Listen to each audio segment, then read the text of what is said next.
Dinadaanan ng buhay ang mga pagsubok at problema. Ito ang nagpapaalala sa atin sa mga bagay na higit na dapat bigyan ng halaga. Ang mga ito rin ang nagsisilbing tanda na tayo ay buhay pa at dapat magpasalamat.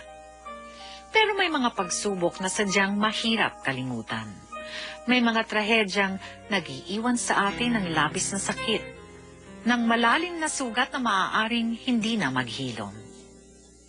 Ngayong gabi, tunghayan natin ang trahedyang hinarap ng pamilya Ignacio ng Victorias, Negros Occidental. Kiliit-liit mo pa! Marunong ka na magbulakbol! Ha? Gusto mong maligo, ha? Teka! Bata-bata mo pa! Tigas na ng ulo mo! Hindi mo sinusunod ang tatay mo, ha? Gusto mong lumangay, ha? Pwes! Dito ka lumangay! Lublab! Lublab! Diyan, hindi ka malulunod!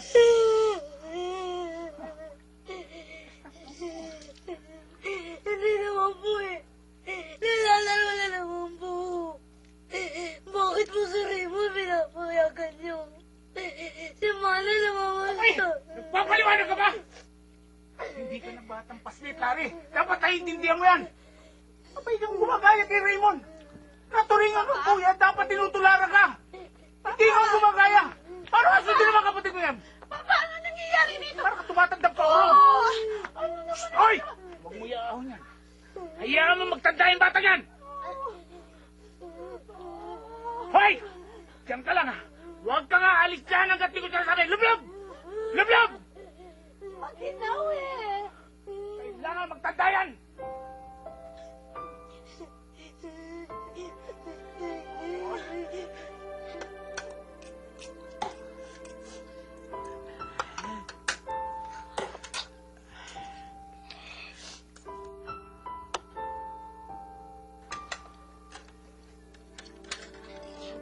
Ano naman kasi, Toto?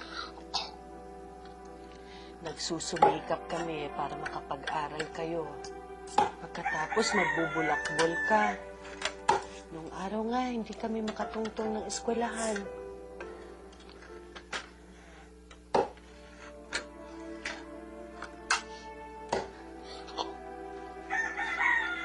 Pa? Ikaw na.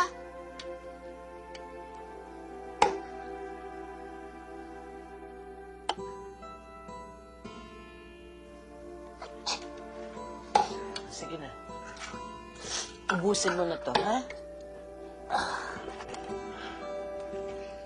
Pa? Hindi ka pa kumakain, ah. Nalipasan ka na ng gutom. Maaga pa dadali sa palengke ito bukas, eh. Sayang din yung dagdag na kikitain natin dito. Yung anak mo. Sinipunata. Ikaw ba naman ang ibabad sa tubig, eh? Hindi ka kaya sipunin. Disiplina ko lang yung mga anak natin, eh. Boy, pag hindi ko dinisiplina, baka lumaki mo yung mga sunga yan. Lalo na si Toto, eh. Siya pa man din ang kuya. Nandun na ako pa. Kaya lang sana, mas pagpaliwanagan mo na lang ng mas maayos. Eh, kaso dinadaan mo sa galit. Tingnan mo, dati kamukha mo si Tirso Cruz. Ngayon, Ano? kamukha mo pa rin naman. Lamang lang siya ng ilang paligo sa'yo. Ma, tama ba yung pagpapalaki ko sa mga bata? Bakit mo naman naitanong? Wala, naniniguro lang. Wala naman sigurong amang ayaw makasiguro na lumaking mabuti at maayos yung mga anak nila. Diba? Pa, wala naman sigurado sa buhay na ito. Basta ang alam ko lang, tayong dalawa ginagawa natin ang lahat para sa kanila. Lalong-lalo ka na. Kaya lang mga magulang lang tayo. Sila pa rin naman magpapatakbo ng buhay nila eh. Oh. Natuyaan ka ng pawis. Hindi, wala ito. Baka sa usok lang yan. Ayun, ano ka na? Hindi ba? Kumain ka na, magpalit ka ng damit, tapos kumain ka na. Mauna ka na lang. Susunod na ako. Ang tigas naman ng ulo mo pa eh. Tatapusin ko lang to. Malapit na matapos to. Sige na, susunod na ako, ma. Dalian mo, ha? Oo. Dalian mo. Dear Charo, ako po si Lauro Tubong Negros. Dito na ako nagkaisip, nakapag-asawa at nagkapamilya. Masaya naman kami. Simple ang buhay kahit nakapos sa maraming bagay. Bilang ama, wala akong ibang pinangarap kundi ang mapag-aral ang mga anak ko at magkaroon ng maayos na tahanan. Tapos kayo ng kolehiyo, mas ingrande ang handaan. At anak, pag teacher ka na, magpapalit siya si Papa, ha? Talaga, Mama? Yes! Ako pa, nakita ko nga yan kanina, may manliligaw na eh. Oh, manliligaw? Naku, beto ah. Alam mo na yung ligaw-ligaw na yan, ha? Babata niyo pa. Ikaw. Baka naniligaw ka na. Po, wala po. Anong gusto mo maging? Kahit ano po, basta makatapos. Alam mo, dapat kunin mo, ano? Engineering. No? Mama, pag nagkataon, meron tayong teacher, may sundalo tayo, at meron tayong inhenyero, ha? Ako magsusundalo. Ay, daan-daan kasi subo. Teka pa, tubig. Kasi nagsasalita ng may laman sa bibig, eh. Oo. Inom na tubig. So, wala na naman ito tapayan, kaya tigip ka, ha? Opo, pa. Ano ba yan? Butas ang pantalon. Nagpunta ka na sa bayan, hindi ka bumili ng pantalon. Mata, binlatan mo eh. Nagpunta ka sa graduation ng ganyan. Naku, pwede pa yan. Pwede pang paas tayo niya. Pwede patakpan yan eh. Marami pa tayong dapat paggastusan. Kaya kayo, mag-aaral kayo maigi ha. Dahil matutuwa kami ng mama nyo kung makakatapos kayo ng pag-aaral lahat ha. Opo. Naku pa, ako, nag-aaral talaga ako mabuti. Magaling. Di po ako nagbubulakbol. Ay, ako eh. Ayaw ko yung may nagbubulakbol talaga ha. Lalo na ako.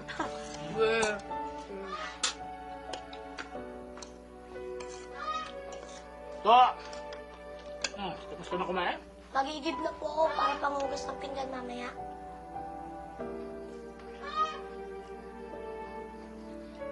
Papa naman kasi hindi ka nag-iingat sa pagsasalita mo, eh.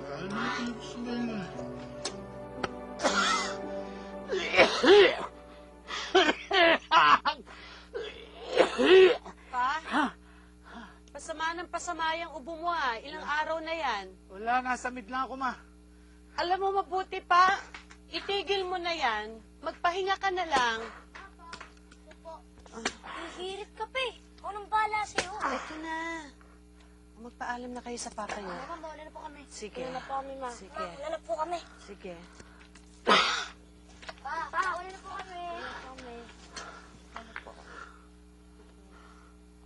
Wala na po kami.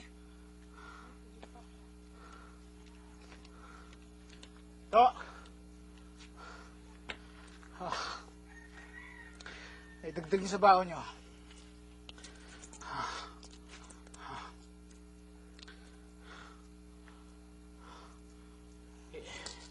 Ikaw ang kuya. Ikaw ang bahala sa mga kapatid mo sa eskwela, ha? Sige po. Papakabait, ha? Sige. Ingat kayo. Sige po. Sige po. Umuwi agad pagkatapos ng klase. Sige po, ma. Aral maigi, ha? Ang ubo. Pa, nilalagnat ka. Alam mo, mas mabuti pa dadaling kita sa center. Ma, ilang araw na lang yung ano yan. Kailangan. Ano ba? Grabe na yung ubo mo pa eh. Sandali. Kukuha kita ng tubig.